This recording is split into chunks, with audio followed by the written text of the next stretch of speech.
Hello बच्चों, welcome to AVN classes. आज हम पढ़ते हैं क्लास 10th का चैप्टर सर्कल। तो करते हैं इसको एंजॉय। बहुत आसान और बहुत छोटा सा चैप्टर है, फ्री के नंबर्स दिलाएगा आपको ये बोर्ड्स में। तो सबसे पहले हम क्लास 9th का कुछ रिवाइज करते हैं, जो हमने क्लास 9th में पढ़ा था। वो कुछ कॉन्सेप्ट है, वो यहाँ भी आएंगे, तो इसलिए उसको कुछ रिवाइज करते हैं थोड़ा। तो सबसे पहले हम बात करते हैं सर्कल। ये जैसे कि सर्कल है और ये इसका सेंटर, सर्कल का सेंटर हो गया। सेंटर से सर्कल के किसी भी पॉइंट पर हम एक लाइन सेगमेंट को ज्वाइन करते हैं, किसी भी पॉइंट पर, वो रेडियस कहलाता है हमारा। और एक सर्कल के अंदर इनफाइनाइट रेडियस हो सकते हैं। There are infinite radius in a circle. कहीं पे भी मिला दीजिए आप सर्कल के, R1, R2, R3। और हम सेकंड बात करते हैं सरकमफ्रेंस की। सरकमफ्रेंस क्या है? जो इस सर्किल की आउटर मेजरमेंट है, ये जो मेजरमेंट है, that is called a circumference. अगर आप और अच्छे से समझना चाहते हैं इसको, तो एक काम कीजिए, आपके पास कोई सर्कल है, उसको यहां से काट दीजिए। काटने के बाद उसको ऐसे फैला दीजिए। जो इस पॉइंट से इस पॉइंट तक की जो भी लेंथ होगी, वही हमारी सरकमफ्रेंस कहलाएगी। तो सरकमफ्रेंस क्या कहलाती है? The peripheral measurement of a circle is called circumference. उसके बाद हम बात करते हैं आर्क की। आर्क क्या होता है? Arc is a piece of circle. ये सर्किल का एक पीस होता है बेसिकली, जो कि लाइन का टुकड़ा, जैसे कि लाइन सेगमेंट कहलाता है, वैसे सर्कल का टुकड़ा आर्क कहलाता है। कभी भी हम बात करते हैं आर्क की, तो वो सर्कल को दो उसमें सेगमेंट में डिवाइड कर दिए। जैसे कि ये होगी हमारी माइनर और ये हमारा मेजर। सेकंड हम बात करते हैं कॉर्ड। कॉर्ड क्या है? कॉर्ड सर्कल में किसी भी दो पॉइंट्स को ज्वाइन करती है, जो कि सर्कल को दो पार्ट्स में डिवाइड कर देती है। जैसे कि पॉइंट ए, पॉइंट बी, इसने सर्कल को दो पार्ट्स में डिवाइड कर दिया। ऐसे केस में एक केस होता है कि हमारी कोई भी कॉर्ड अगर सेंटर से पास हो रही है, वो डायमीटर भी कहलाएगा, और दूसरा वो सर्कल को दो इक्वल पार्ट्स में डिवाइड करेगा। जैसे बेसिकली हमारी कॉर्ड मान लीजिए ये पास हुई, तो इसमें हम ये सेमी सर्कल हो जाएगा, सेमी सर्कल, और यह भी सेमी सर्कल हो जाएगा। जब कोई भी कॉर्ड किसी भी सर्कल को दो इक्वल टुकड़ों में बांटती है, तो तब माइनर और मेजर सेगमेंट नहीं आएगा, तब आता है सेमी सर्कल और सेमी सर्कल। ठीक है। और जैसे कि ये कॉर्ड थी, ये दो टुकड़ों में बांट रही थी, एक इसमें और एक इसमें, तो ये हमारा हो गया मेजर, मेजर, और ये माइनर। और ऐसे ही हमारा फिर आता है डायमीटर। डायमीटर भी एक कॉर्ड है, जो कि सर्कल के सेंटर से पास होती है, सर्कल के सेंटर से पास होती है। तो ये क्या है? डायमीटर जो है रेडियस का डबल भी होता है, क्योंकि ये भी रेडियस होगी हमारी R1, रेडियस R2, तो डायमीटर जो होगा वो इक्वल्स टू 2R। और सेक्टर क्या होता है हमारा?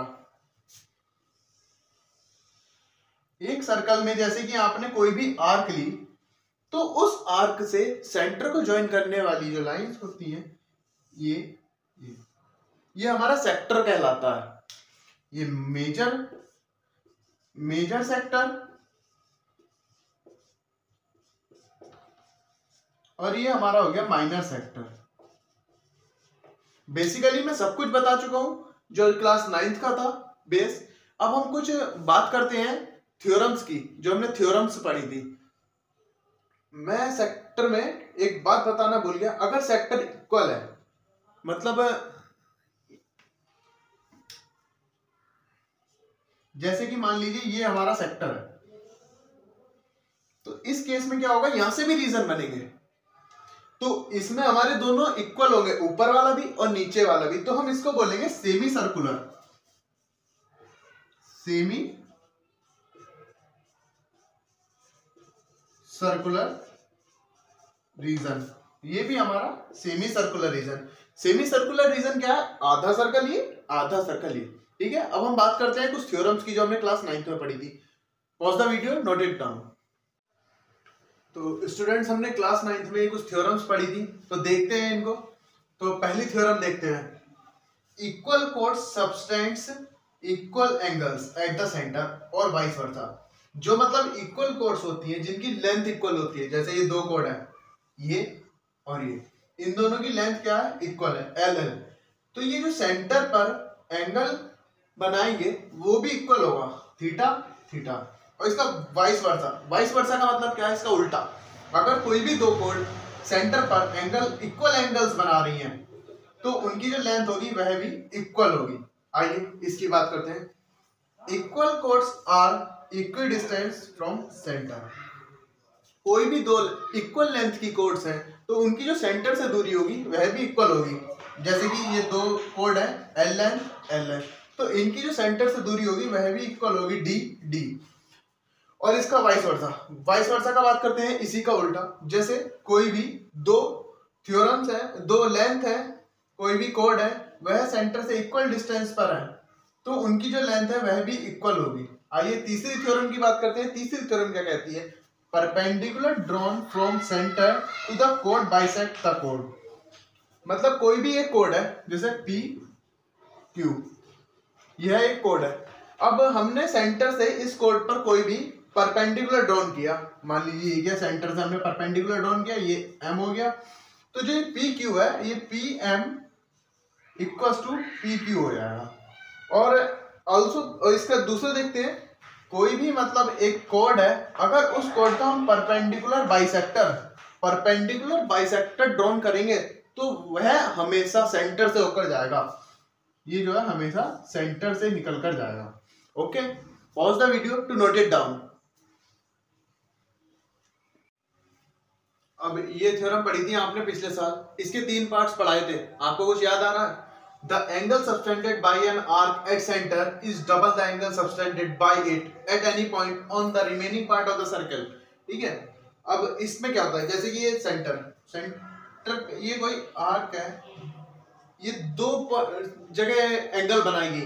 जैसे कि एक तो बना रही है सेंटर पे और एक बना रही है सर्कमफ्रेंस पे, किसी भी पॉइंट पर वो एंगल बना रही है। मान के चलो ये हमने पॉइंट ले लिया ए, जो सेंटर पे एंगल बना है वो है एंगल पी ओ क्यू, और जो सर्कमफ्रेंस पे हमारा ये हमारी बना रही है सर्कमफ्रेंस पे। ठीक है, जो सर्कमफ्रेंस पे एंगल बना है angle P A Q, angle P A Q.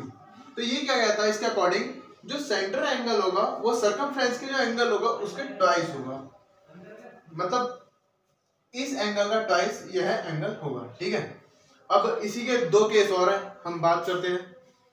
जैसे कि कोई भी आर्क है, सेंटर पे एंगल बनाया, वो हमेशा दुगना होगा जो भी वो सर्कमफेरेंस पे एंगल बना रही है उसका। अब आइए देखते हैं, जैसे कि ये पी ओ क्यू, कई बार ऐसा होता है इक्वल आर्क हो जाती है। ये आर्क सेंटर पे कितना एंगल बनाएगी, ये सेंटर पे बना रही है 180 डिग्री। ठीक है, अब हम ये सर्कमफ्रेंस पे एंगल कहाँ बनाएगी देखते हैं। कहीं पे भी बना सकती है, कोई जरूरी थोड़ा ना इधर बनाए इधर बनाए। ये मान लीजिए यहाँ एंगल ए। अभी आपने देखा सेंट्रल एंगल जो है वो सर्कमफ्रेंस एंगल का हमेशा ट्वाइस होता है। ठीक है, अब यहाँ पे देखिए हमें क्या मिल रहा है, सेमी सर्कल मिल रहा है, इक्वल आर्क है, सेंटर पे एंगल बना रही है 180 डिग्री।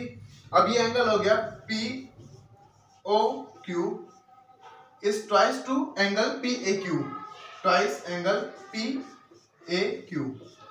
अब हम ये एंगल निकाल सकते हैं, पी ए क्यू कितना है, angle P O Q is equal to angle P O Q कितना है हमारा 180 डिग्री। तो इसको हम लिख देते हैं 180 डिग्री। ठीक है, 180 degree angle to P A Q. अब एंगल पी ए क्यू हमारा कितना हो गया 90 डिग्री। ठीक है, ये हमारा 90 डिग्री होगा। इसे भी आप लोग एक ऐसा थ्योरम याद कर लीजिए, जैसे कि मैं आपको बताता हूं कि कोई भी अगर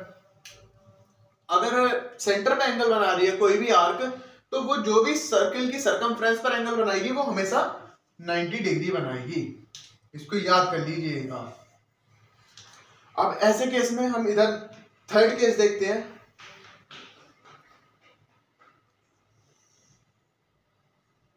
जैसे कि ये एक आर्क है, ये एंगल बना रही है अपने माइनर सेक्टर में, ये हो गया माइनर इसका, और ये हो गया मेजर। तो ऐसी केस में हम लोगों को क्या करना है, जो POQ है उसका हमें रिफ्लेक्स एंगल मेजर करना है। रिफ्लेक्स एंगल जैसे कि ये यहां बना रही है, तो हमें इसका रिफ्लेक्स एंगल मेजर करेंगे इसको, इसके लिए। ठीक है, इसमें क्या हो गया, जो एंगल PAQ होगा वो इक्वल टू 2POQ होगा। ठीक है, मतलब जो रिफ्लेक्स एंगल होगा उसका 2 गुना होगा वो। ठीक है, pause the video to note it down. अब हम आगे देखते हैं और थ्योरम है कुछ, उनको भी देख लेते हैं। मैंने आपको बताया इस क्लास 10th में कुछ ज्यादा कुछ नहीं है पढ़ाने को। थ्योरी वाइज क्लास 9th में बहुत कुछ था, फिर भी हम रिकॉल करते हैं थोड़ा, क्योंकि क्वेश्चन इसी से सॉल्व होंगे। आइए अगली थ्योरम देखिए।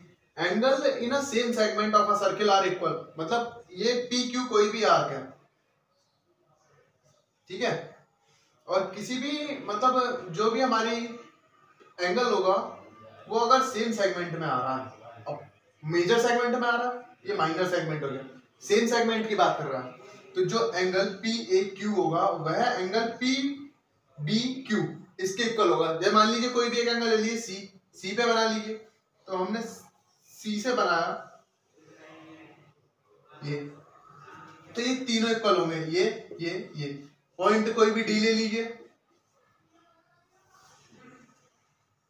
ये भी इक्वल होगा। तो ये कहना चाह रहा मतलब एक सेम सेगमेंट में आप जितने भी एंगल बनाएंगे कोड PQ से वो सब सेम होंगे। ठीक है, अब बात करते हैं अगली थ्योरम पे। If a line joining 2 points subtended equal angles at 2 other points lying on the same side of a 4 points are lying on the circle, मतलब ये कहना क्या चाह रहा है बेसिकली, मतलब जो भी कोड हमारी DC है, DC हमारी कोई भी मतलब लाइन DC, अभी हम थोड़ी देर पहले पढ़ के आए थे कि हम अगर किसी भी एक कोड से कोई भी हम एंगल्स बनाएंगे सेम सेगमेंट में वह इक्वल होते हैं। ठीक है, ये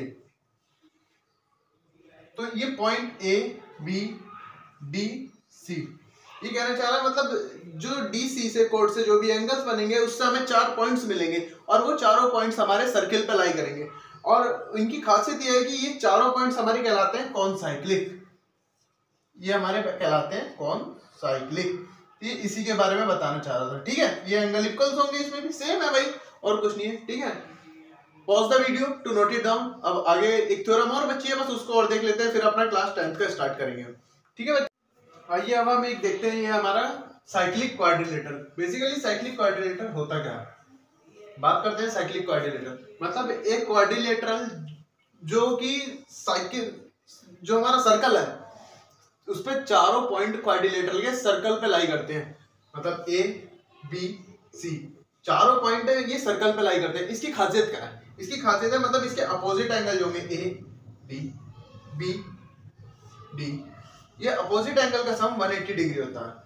ठीक है, एक लास्ट थ्योरम है, there is a unique circle pass through 3 non collinear points. हमने आपको लास्ट ईयर भी बताया था, मतलब किसी भी एक पॉइंट से इनफाइनाइट